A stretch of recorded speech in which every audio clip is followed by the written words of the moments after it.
They said the daughter of the Jiang family froze to death in the snow that winter, betrayed by her betrothed, disowned by her kin, and left for the wolves. But when dawn broke, she was still alive, and beside her stood a man cloaked in crimson, his blade dripping with the blood of those who had laughed at her fall. From that moment, she no longer sought mercy. She sought justice, and the empire would remember the woman who rose from the snow to strike the drum of truth against her own father, as the man no one dared to name returned through the storm to stand beside her once more. Chapter 1.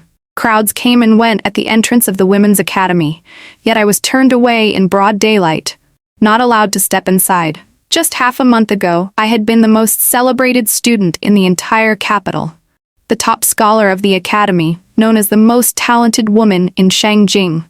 But everything changed when I was rejected, when the heir of the prestigious Kui family, Andrew Kui, personally delivered a letter of annulment to my home. I had done nothing wrong, only failed to win his affection, and that alone was enough to destroy me. From that day on, every lady in the capital withdrew her invitations. My father, ashamed, forbade me from appearing in public. The Women's Academy struck my name off its registry. I was erased. The instructor stood on the steps, her voice cold and formal. Any woman whose engagement has been dissolved is not permitted to continue her studies. Miss Jiang, please leave. No woman in the history of the academy had ever been expelled for being rejected. I was the first. Whispers filled the courtyard. If I'd been cast off like that, I'd have hanged myself long ago. If her morals and talents weren't questionable, would the Kui family ever withdraw the engagement? Who knows how much of her brilliance was real in the first place? I stood trembling in the wind, so thin that a breeze could knock me over. They returned all my belongings, refusing to let me take even one step inside. When my chin, the green lacquered instrument I cherished most, was handed back to me, I bit my lip and asked the teacher quietly, "Madam, what did I do wrong?" She had once praised my talent and diligence above all others. Her stern face twitched slightly before she whispered, "You did nothing wrong. The world is simply crueler to women." Tears stung my eyes. Chapter 2. I had known since childhood that I was destined to marry Andrew Kui, heir of the Kui family of Qinghe. It was the only promise my late mother left me, her final protection. Even though my father despised me and my stepmother treated me harshly, the Kui engagement kept me safe. No one dared cross me, not the servants, not my father's new wife. The Kui family was one of the greatest noble lineages in the empire. Andrew Kui was brilliant and rebellious, a prodigy in both scholarship and wit. To become the mistress of such a household was no easy task. I studied day and night at the Women's Academy, perfecting every skill: music, calligraphy, painting, etiquette. I could host a banquet flawlessly, and I eventually won the approval of the Kui matriarch herself. She nodded when we met, an unspoken blessing for the match. But I had not expected this, that Andrew Kui had never intended to marry me at all. He said, "Miss Jiang, I have no desire to wed another woman identical to every other in the Kui family." That was what I was to him. A lifeless, proper, forgettable noblewoman. I wanted to be his wife. He only wanted someone he loved. All these years of striving, I had been running in the wrong direction. Perhaps this ending should not have surprised me. But still, "Andrew, what do you plan to do with all the years I spent loving you?" Chapter 3. When the Kui family's letter of annulment arrived, I knew my life was over. No one would marry a woman rejected by the Kuis. The fever started that night. In delirium, I dreamed of my mother, her pale face on the sickbed 3 years before she died. My father had already taken another woman by then. He never once came to see her. I was the only one who held her hand as she drew her last breath. In the quiet room, she spoke weakly. "Your father is heartless, and your stepmother will be cruel. You must rely on yourself in all things. Study, learn virtue, and survive until your marriage to the Kuis. Once you enter that household, your life will finally be better." She said, "Just endure. Once you endure long enough, it will all be fine." "But mother, you never told me what to do if Andrew Kui refused to marry me." Chapter 4. By the 3rd day of my fever, my nurse still hadn't been allowed to summon a physician. My father forbade it. He didn't want me treated. He didn't even allow a letter to be sent out of the house. My stepmother followed his orders, forcing me to kneel in the snow each night for self-reflection. With no medicine and no rest, my fever worsened. On the 5th day, I coughed up blood. It struck me then. My father wanted me dead. The Jiang family had no use for a daughter who'd been cast aside. That night, the mansion was lively with music. Guests filled the halls. The air reeked of wine and candles. Outside, the snow fell thick and silent. I was half conscious, alternating between heat and cold, when I heard footsteps approaching through the snow. A shadow appeared. A man in crimson robes. They called him the smiling judge of hell. Ethan Zhao, the limping son of the Duke of Zhou's family, feared for his ruthless methods in court. He stopped before me, and without thinking, I clutched the hem of his crimson robe, the only lifeline I could reach. My voice trembled. "Will you marry me?" I said it through tears, half delirious. "I can paint, I can manage a household. I only have a bad reputation." His servants froze, not daring to breathe. Ethan looked down at me for a long moment. Lantern light brushed across his face, softening the frost that lingered in his eyes. Then he extended his hand toward me, slowly, lazily, pulling me up from the snow. That was his answer. Chapter 5. Never had I imagined that my fate would become entangled with Ethan Zhao. I was a sheltered lady of the inner chambers. He, a wolf among courtiers, the emperor's feared enforcer. Everyone in the capital feared him. And yet, he had saved my life. When I looked down at my hand, I could still feel the heat of his touch. A few days after I recovered, Father summoned me to the main hall. The last time I had been there was when the Kui sent the annulment letter. This time, the hall was filled with betrothal gifts, chests stamped with the Zhou family crest, glittering with gold and silk. The matchmaker had already left. Father sat at the head of the room, face dark with rage. The moment I entered, he hurled a teacup at me. It shattered inches from my face, splashing tea across my skirt. "How dare you seduce Ethan Zhao?" he roared. "He's cruel. Surrounded by enemies.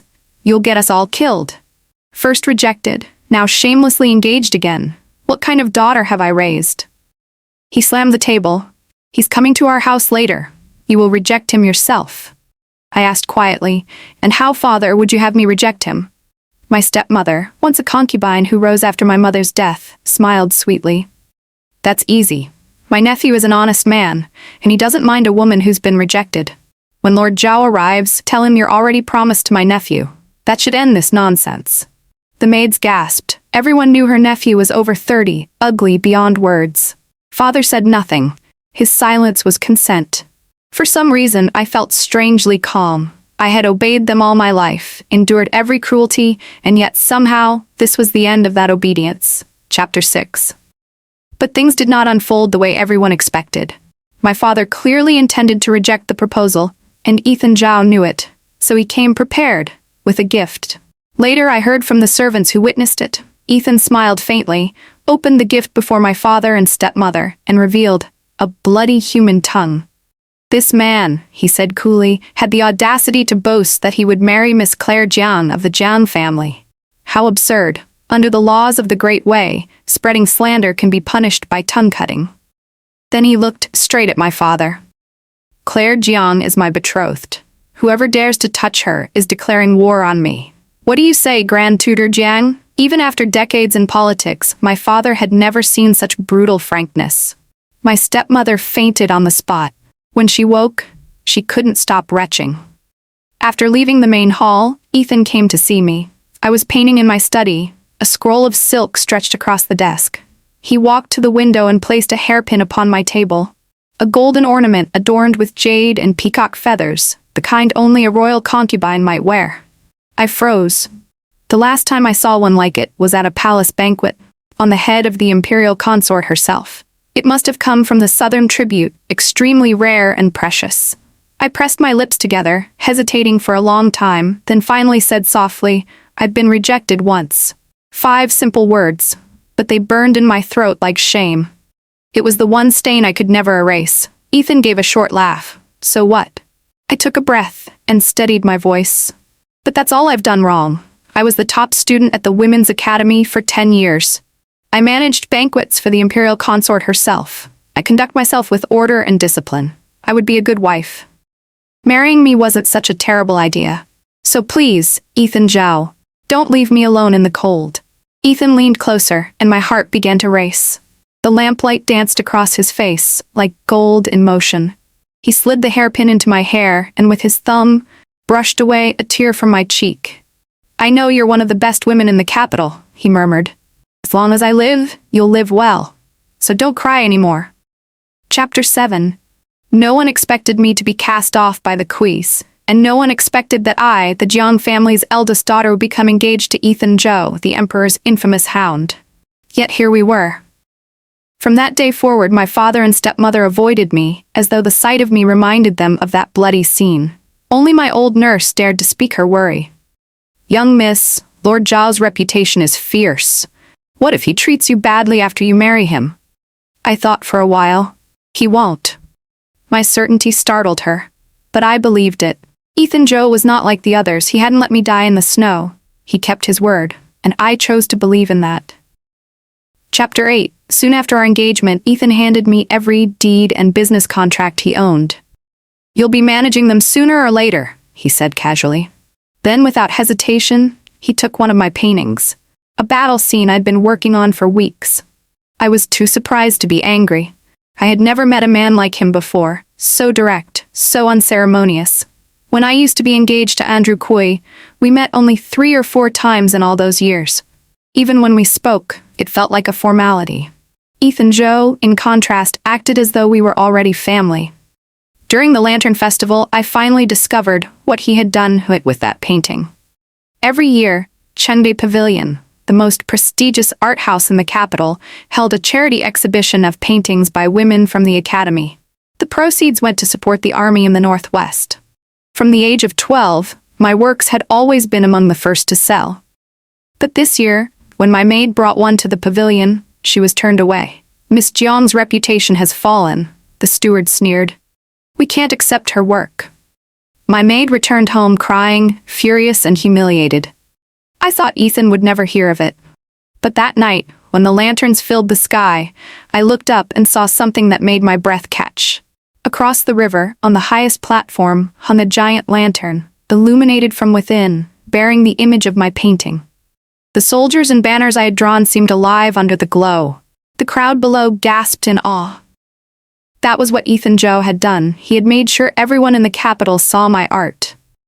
The manager of Chengde Pavilion fumed, but the noble sons in the audience all stared upward in admiration. "Who painted it?" they whispered. "Such boldness, such power." One of the older men chuckled. "They say the painting was made by a certain Miss Jiang, engaged to the smiling judge himself. The lantern costs 10,000 taels, and every coin goes to the army." The crowd buzzed with astonishment, and then, from among them, a young man in blue robes looked up at the lantern, his eyes filled with stunned admiration. He was beautiful as moonlight. He murmured to himself, "The Kui family will buy this painting, and I'd like to meet the artist." It was Andrew Kui. Chapter 9. I never imagined Andrew would love that painting, but of course he would, because I had painted it for him. As the Kui family's heir, he had spent years studying across the empire. In the south, in the northwest, anywhere but home. He was rarely in the capital. The Kui matriarch had always worried about his wandering heart. She wanted us to marry as soon as I came of age, to tie him down before he rode off to war again. But I admired his freedom. I thought it was beautiful. I spent months painting the wash of soldiers to wish him victory on the battlefield. I had planned to give it to him after our wedding. Instead, I received his letter of annulment. That painting never reached him then, but fate had a strange sense of irony. It had finally found its way into his hands. When I saw him looking at the lantern, I turned away, veil covering my face. But the old lantern keeper pointed me out. Andrew called after me, his voice trembling. "May I ask which family you belong to, my lady? Have you been promised to anyone?" I froze, knowing I couldn't escape. As I turned, a lantern brushed past me, and the edge of its frame caught my veil, lifting it away. Lantern light fell over us like stars. For a brief, dazzling moment, our eyes met. Shock rippled across his face. He had not expected the artist he admired to be the very woman he had cast aside. I folded my hands into my sleeves and said softly, "Lord Kui, it's been a long time." Andrew Kui, who hated rules more than anything, stood there speechless. He had mocked the world's expectations, yet fate mocked him in return. I heard, he said hoarsely, that the Women's Academy changed its exhibition rules this year. I smiled faintly. It wasn't the Academy that changed, it was me. Since you rejected me, I could no longer submit my work there. So I had to find another way. His eyes widened in disbelief. He had traveled across the empire, but had never realized how much damage a single decision could cause in this city. Our betrothal was made when we were infants, I said quietly. I know it wasn't your choice. I wasn't what you liked. I understand. I looked straight at him. But Andrew, did you ever once think about what would happen to me? He had conquered distant lands, earned 1,000 honors, and yet had never pitied me, not even once. Chapter 10. I walked along the waterway, the floating lanterns drifting with the current, perfumed air, glittering lights, everything blurred together.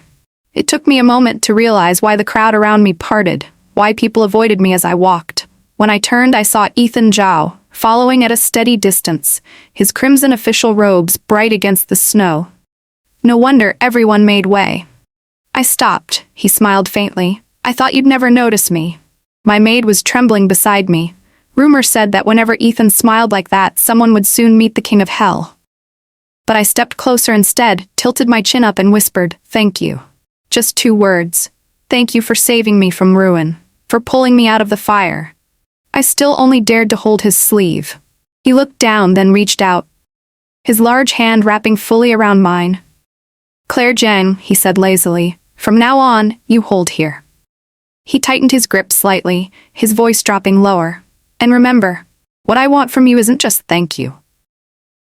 Chapter 11. The lantern Ethan Jiang had made from my painting, The Wash of Soldiers, became the talk of the entire capital for a month. Even the veteran Duke of Wei, a war hero himself, praised it for its vigor and brilliance. My name, Miss Jiang, was once again on everyone's lips. Then came something I had never dared to imagine, an invitation from Princess Jia, the founder of the Women's Academy herself. She had been widowed for years, rarely appearing in public, but now she was hosting a flower banquet, and she had invited me personally. It should have been a moment of pride. Yet I hesitated. I still remembered too clearly how the other noblewomen had laughed at me, how they whispered behind their fans. Ethan closed the case file he was reading and leaned lazily by the window. Outside, the river rippled beneath the lanterns. For the past few weeks, I had been managing his businesses, so I often worked there while he reviewed court documents. It was peaceful, almost domestic. I was still holding the invitation, uncertain. Ethan looked up at me. "Life rarely goes as we wish," he said. "Everyone carries regrets. You were not wrong to be rejected, Claire. But if you want to move forward, some roads you'll have to walk yourself." For some reason, the words sounded familiar, as though I'd once spoken them to him. But he was right, so I would go. The world outside was noisy and bright. Inside, Ethan stood still beneath the light, his hand resting calmly on the hilt of his sword. "Go ahead," he said softly. "I'll be the one behind you." Chapter 12. Princess Jia's banquet was held on Mount Chiwu, 100 miles from the capital. The snow had only just begun to melt.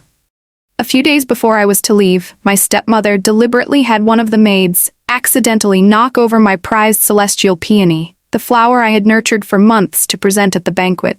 When I arrived, the pot lay shattered across the floor. The maid knelt crying, falsely accused. My stepmother stood nearby, smiling faintly, her crimson fingernails gleaming. "The maid was careless," she said sweetly. "She deserves punishment." I understood what she was doing. She wanted my younger half-sister to take my place at the banquet.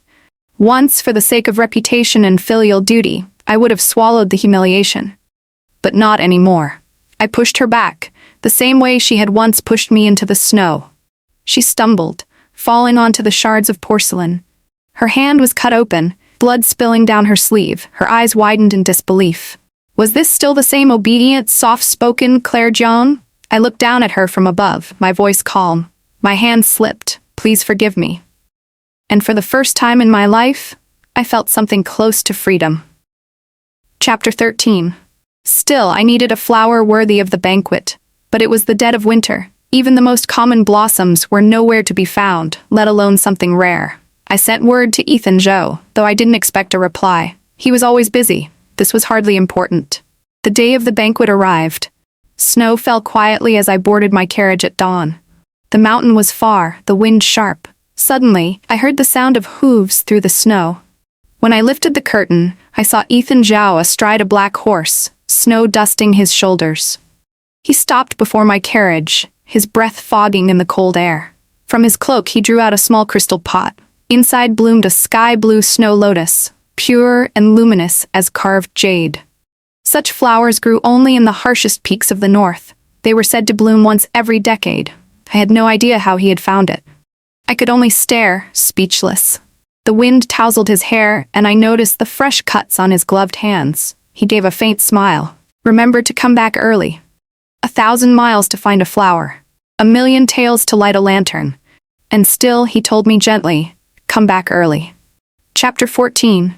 It was my first time meeting Princess Jia, the woman every girl in the Great Way grew up admiring. The model of grace, wisdom, and strength. She had long been ill, but her eyes were still bright and sharp.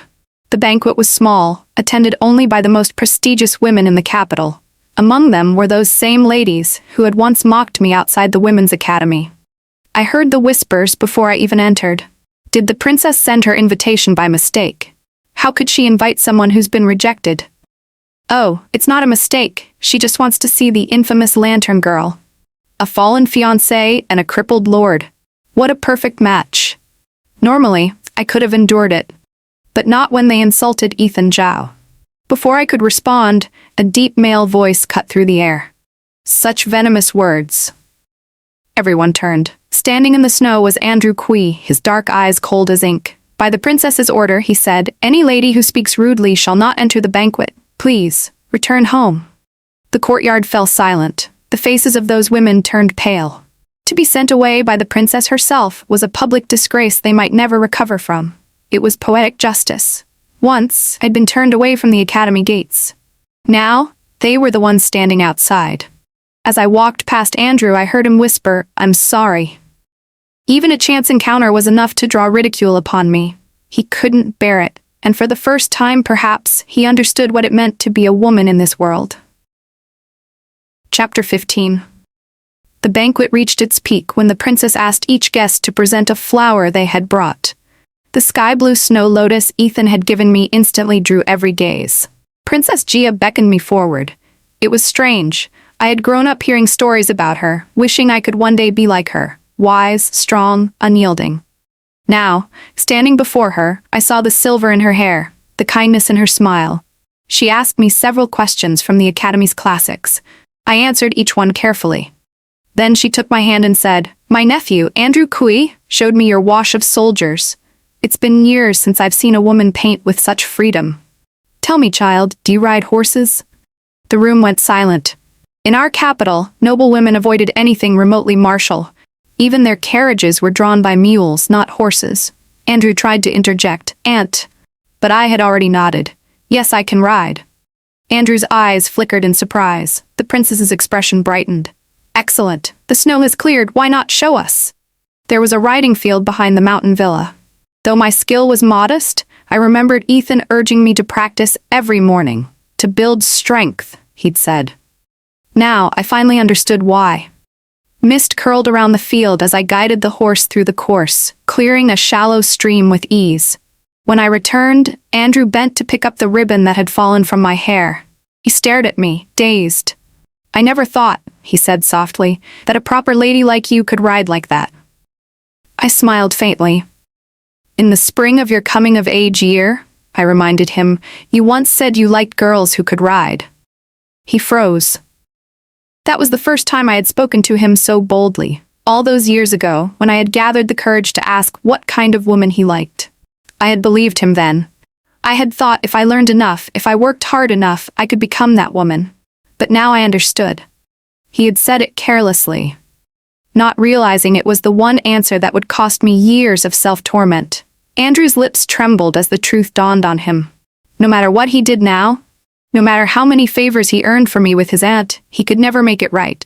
The affection I once carried for him had vanished into dust. He lowered his head, voice breaking. I was a fool. Yes. And some mistakes can never be undone. Chapter 16. Princess Jia looked at me for a long while. Then she smiled. gentle, approving. She personally took out a silk handkerchief and wiped the sweat from my forehead. Graceful, composed, with courage and breadth of heart, she said. Resilient and unwavering. This is exactly the kind of daughter the Women's Academy was meant to cultivate. Just 12 words, but they made my fingertips tremble. In a world where a woman's reputation could determine her entire life, those words alone were enough to wash away the stain of my broken engagement. Princess Jia sighed. A woman like you would have been more than worthy to become the Kui family's mistress. You should have been calling me Aunt, alongside Andrew. Her gaze swept over Andrew, whose face was pale and stricken. But youth is reckless, she continued softly. Sometimes we only realize too late the worth of what we cast aside. She paused, then looked back at me. How about this? I take you as my disciple. My music has long awaited a successor. I raised my head, startled. In her clear, wise eyes, I saw both kindness and admiration. She truly meant it, not pity but recognition. Chapter 17. The turn of a single season can change everything. Only months ago, I had been a disgraced woman, nearly dead in the snow. Now, I was the princess's hand-picked protégé, and my name once again shone across the capital. Invitations poured in faster than I could read them. Even commoners on the street knew the tale of the Jiang family's daughter, whose talent and virtue had won back the favor of the highest court. The rumors varied. Some said Andrew Kui had annulled the betrothal only to protect me before going to war, that he had loved me all along. Others said I was unmatched in grace and learning, but that my new fiancé was the problem. Ethan Zhao, they whispered. A crippled man with a temper as fierce as his sword.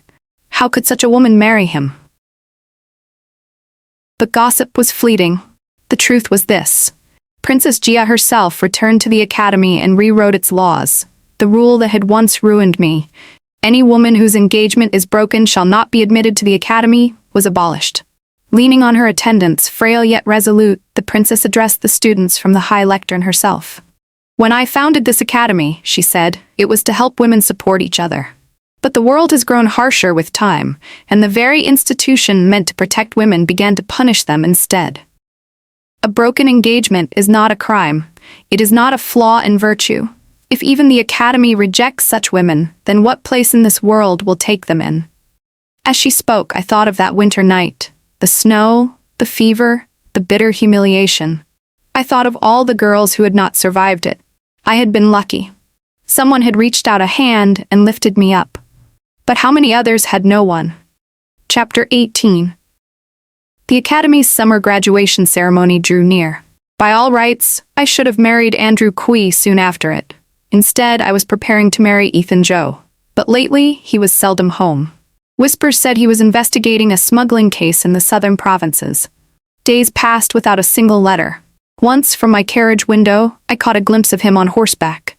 Crimson robes fluttering, wind at his back, and before I could call out, he was gone. They said he would leave the capital soon, and might not return for months, perhaps years. Still, I wanted to see him once more before he departed. But I realized how little connection I had to him. No messenger, no token, nothing. So I decided to wait outside his bureau at dawn. The sky was pale and cold, the air misted with dew. After half an hour, he finally appeared. Ethan's face had grown leaner, his expression severe. He was preparing to depart for the south. Ethan, I called softly. He paused halfway onto his horse and turned. Through the morning fog, his gaze met mine. I hurried to fetch a small travel pack from my carriage, food, medicine, warm garments, and held it out to him. For a long moment, he said nothing. Then he strode toward me, his limp barely visible. He rarely walked in my presence. His left leg had been injured long ago, a mistake of a careless physician during his youth. The limp was something he had always hidden.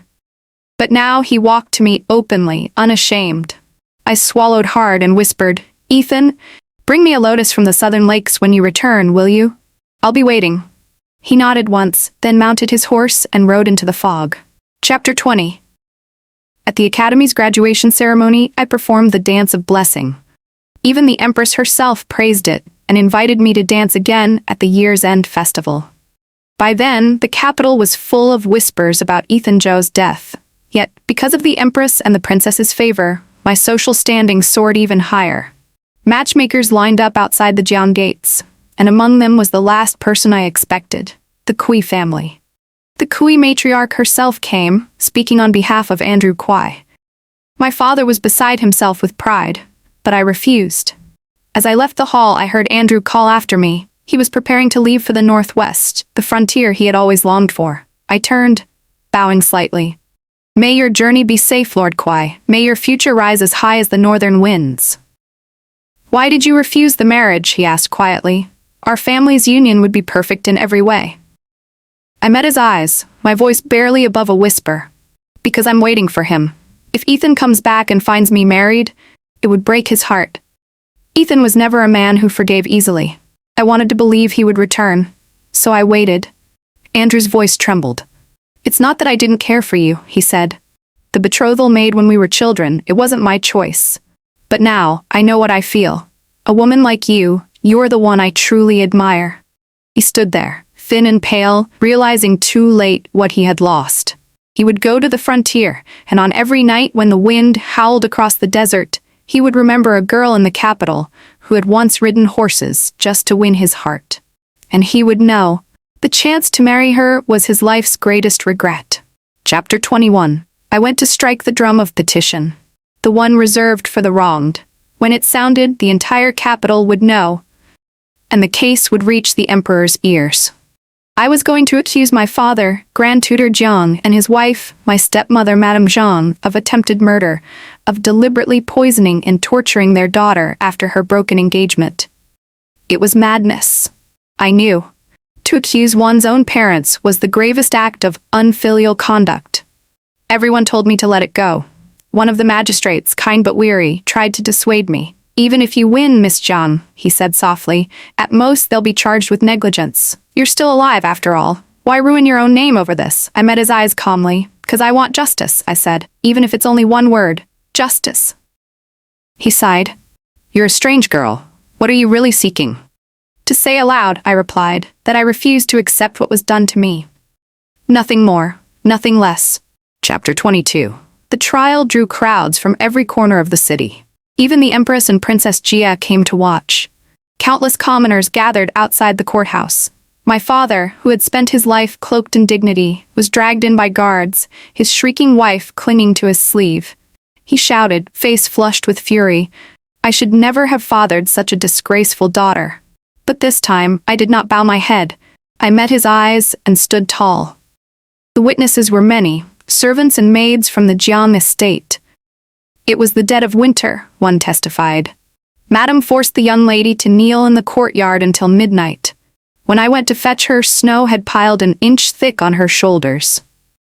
When Miss Jiang fell ill with fever, another said, the master forbade us to summon a doctor. I heard him say she brought shame to the family and would be better off dead. The madame's maid often slipped strange powders into her meals, a third whispered. Gasps rippled through the courtroom. Even the officials looked disgusted. Father sneered, these are mere servants. What are their words worth? The judge frowned. Then show us evidence. The hall fell silent, and then the sound of metal striking metal rang through the air. My heart froze. That sound, that familiar rhythm, it was the sound of Ethan Zhao's sword at his side. I turned slowly, afraid to believe. There he was, standing at the entrance of the court. Travel-worn, dust-covered, alive. He stepped forward and laid a small pouch on the table before the magistrate. The evidence is here. Inside was the very poison Madame Jiang had used. A roar spread through the crowd, part shock, part relief, part awe. Even the princess's attendants gasped and the empress's eyes softened. Princess Jiang rose to her feet, voice trembling with anger.